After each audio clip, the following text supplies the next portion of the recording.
Just after the funeral of my mother-in-law, whom I loved like a real mother, a letter arrived from her. A lawyer brought the letter to our house. I am Sharon, 43 years old. The letter began, "If this letter has reached you, it means I am no longer in this world. I'm worried you might be crying." Seeing the familiar handwriting of my mother-in-law, my eyes welled up.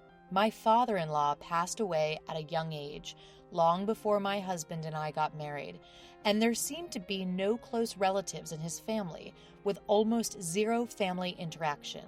My husband and I were not blessed with children, so we lived modestly but happily with my mother-in-law.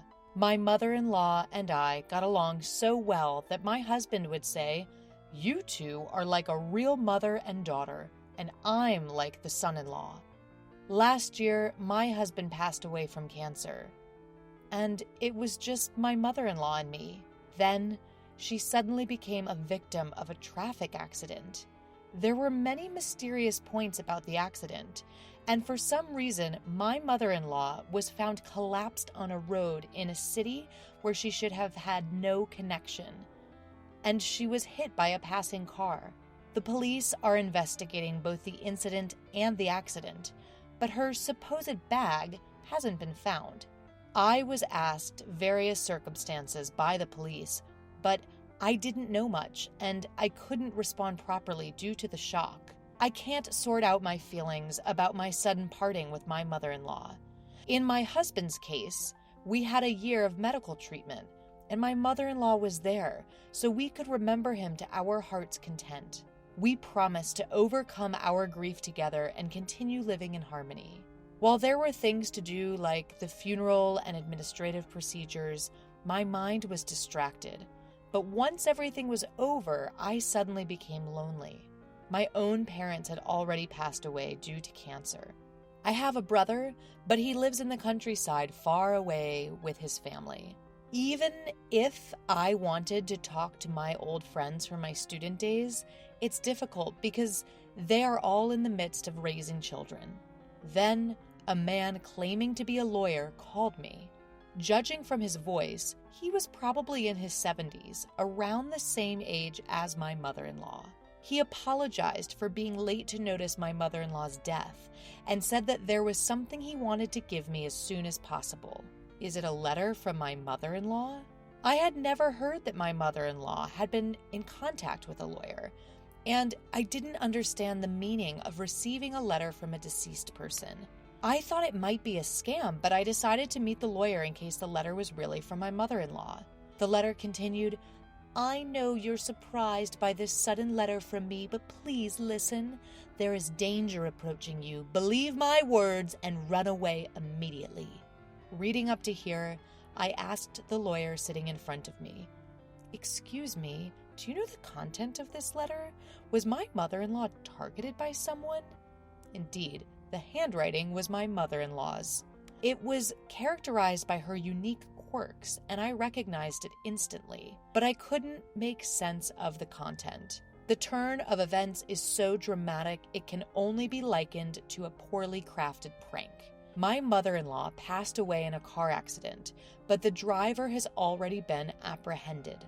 The driver testified that he found my mother-in-law lying in the road, and that's why the discovery was late.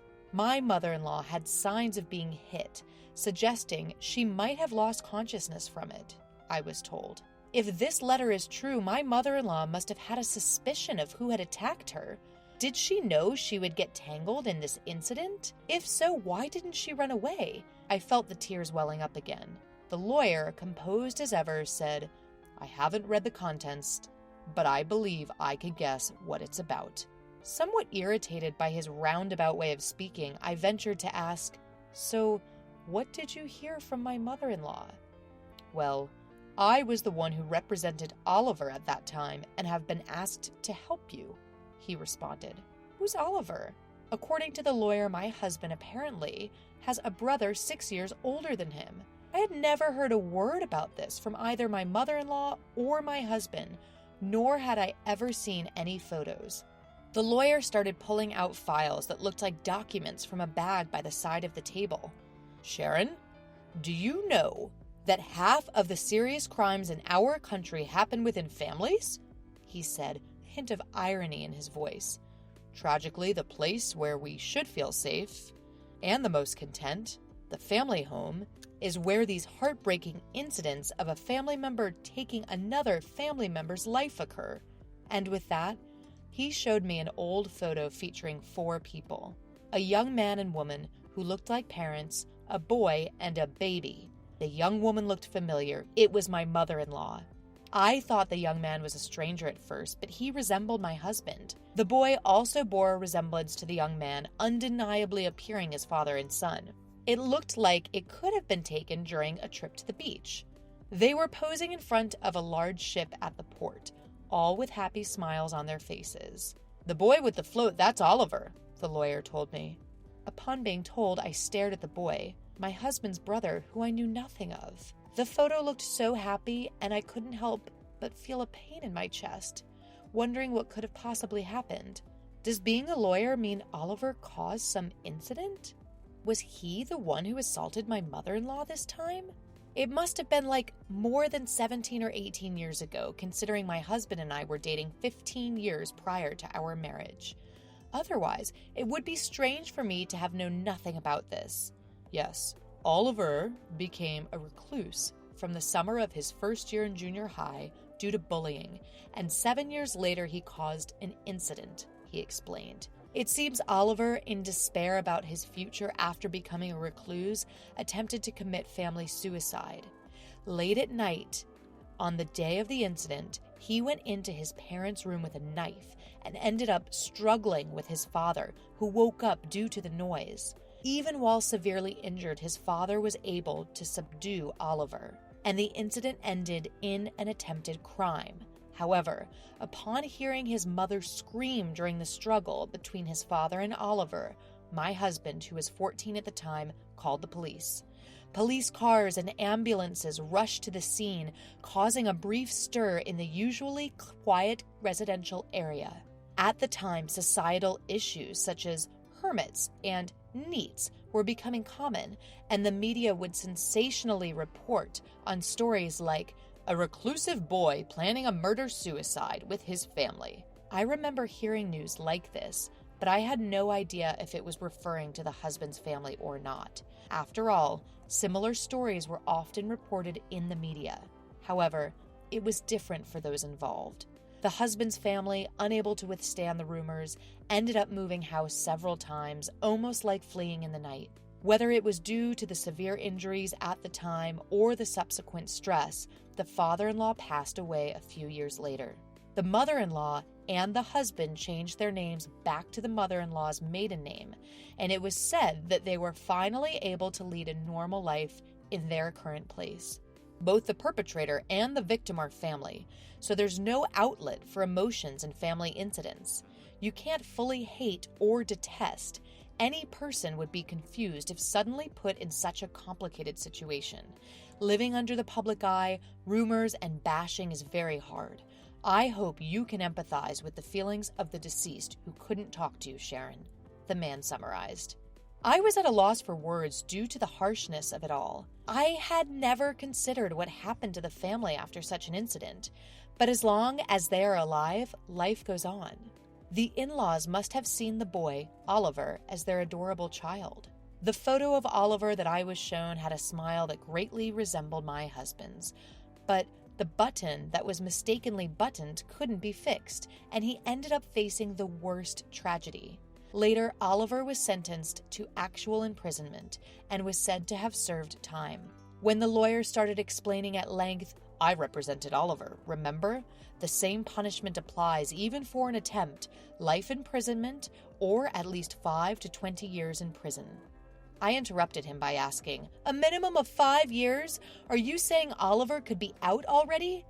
"Yes, he was actually released about 2 years ago." According to the lawyer, the prosecutor's office has a victim notification system. After a verdict is confirmed, you can apply to the prosecutor's office to be notified about the planned release date of the offender, or even after they have been released. Even without that, the mother-in-law is Oliver's biological mother. She had been notified of his residence after his release. Around that time, my husband had been diagnosed with cancer and was undergoing treatment, and the mother-in-law didn't want to worry him, so it seems she couldn't consult with him. Oliver told me at the time that he committed the crime because he was pessimistic about his future. With some hesitation, the lawyer told me, it seems he wanted money to spend. Oliver, who had been a shut-in for many years, had started to secretly use the mother-in-law's credit card to pay for online games and online shopping, and he had been scolded by his father. Apparently, he had used a lot of money to buy weapons for a game on the evening of the crime and had his computer taken away. Oliver lied to the lawyer, and his real father, mother, and brother who knew the truth said nothing. While they hoped Oliver would genuinely reflect on his actions and serve his punishment, they did not reveal the inside story of the post-release defamation and slander. Was this out of familial love? Truth be told, my mother-in-law was often visiting Oliver, my brother-in-law, who was serving time in prison. Every time she went, she would come back disappointed by Oliver's unchanging, unrepentant demeanor. She was afraid to live with Oliver again after his release. The danger of violence was part of the fear, but she knew if she or her son were to die, Oliver would come to me asking for money. As his release date approached, there was an increase in tedious paperwork. She had to decide where to house him. Distressed, my mother-in-law decided to consult a lawyer who knew about the case and ask him to handle the procedures. What was Oliver doing for a living 2 years ago? It turned out that through the lawyer, she had been helping Oliver by renting an apartment for him. She would do his shopping. She was giving him money saved in her dresser and her own retirement savings. The inheritance she would receive if her son, in other words, her own child, died. After his release, Oliver became a shut-in again and did not work. Money is limited, and through the lawyer, my mother-in-law conveyed, I can't support you forever. You need to start working on your own. But Oliver flatly refused. Doesn't my mother love me? She's always favoring my brother. She won't give me money because my brother told her not to. He made a big fuss. The lawyer said, although it may have been an accident, the deceased was worried that Oliver might cause some trouble. He kept insisting that I give him money. Oliver became aggressive towards the lawyer as well and seemed to be asking in detail about my mother-in-law's income and current life of his father and brother. Fortunately, I don't think he knows our address, but I'm worried that his apartment is near where the deceased died. At that moment, I remembered that the bag was not found.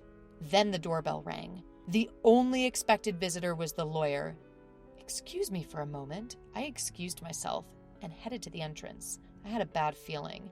When I checked through the peephole, there was a man standing who looked a lot like my husband. I could see the bag that my mother-in-law used to use. Quietly retreated to the living room and called the lawyer. I think, it might be Oliver. What should we do? He has my mother-in-law's bag. My voice was shaking with tension, and the lawyer's face stiffened. Call the police right now. I might have meant to call the police, but I was too upset. I ran out the back door to the nearby police station. Did my mother-in-law and husband foresee this situation in the future? Or did they unconsciously choose a house near the police? I don't know anymore. Afterwards, when Oliver saw the police officers who came with me, he immediately tried to run away and was caught by a police officer who then interviewed him. As I suspected, the man who looked like my husband was Oliver, in other words, my brother-in-law. The lawyer called him Oliver, which was probably his name at the time, and I had been calling him Oliver because I had seen a family photo from when he was a small boy with a hint of innocence, but in reality, he was an unhealthy-looking middle-aged man. It strangely angered me that he looked like my husband. This man had been tormenting my mother-in-law and husband. I'm just here to collect my share, your mom's inheritance. It exists, right? Even my younger brother died last year. Hand over my inheritance. Ignoring the police officer's questions, my brother-in-law Oliver yelled at me. What nerve does he have? I was furious. I sympathize with his childhood, being teased to the point of not going to school, but his actions thereafter were selfish and unforgivable. More than anything, what I wanted to ask was, isn't that your mother's bag you're holding? What did you do to her? Did you lay hands on a frail woman? Upon hearing my words, the officers also looked at the bag that Oliver was holding. In a fluster, Oliver tried to hide it, but it was too late. As one officer reached out his hand, Oliver snarled at him. "Hey, this is my money. I can't help it." It was the last thing my mom said. I only hit her a few times to teach her a lesson for being cheeky. Oliver's thought process made me shudder. There was no sense in his words, and he showed no remorse. Moreover, "Hey, you are my brother's wife, aren't you? Neither my mom nor my brother are here anymore. You have an obligation to support me." Maybe my mother-in-law and husband hid Oliver's existence from me, fearing this situation. They must have thought that if I didn't know, I could avoid getting involved. No. "Mrs. Sharon, you don't have that obligation." The lawyer interrupted, but I doubted that the law would work on Oliver. Oliver was ultimately an invincible man with nothing to lose. He doesn't understand common sense, nor does he seem to want to abide by the law. Maybe that's why my mother-in-law never wanted me to meet him. I can only imagine how difficult her life must have been. I haven't finished reading it all, but my mother-in-law left me a letter worrying about me, knowing her life was in danger. Her pain and sadness are heartbreaking. Because of you, my mother-in-law and husband were hurt so much. I will never forgive you. You will face the law. Indeed, the direct cause was being hit by a car. However, he left my unconscious mother-in-law on the road. He is not a person who should be left to roam the streets. I pledged to myself that I would do whatever it takes to send him back to prison. Watching me, the lawyer stood beside me and said, "I'll help you." Oliver was taken to the police station. The blood on my mother-in-law's bag and circumstantial evidence pointed to Oliver as the culprit, and he was sent back to prison again. I returned home with the lawyer and read my mother-in-law's letter to the end. Her letter was filled with apologies to me and overflowing love, especially the end. "Life is still long. Please live a happier, freer life, Sharon." Upon seeing that, I couldn't stop my tears.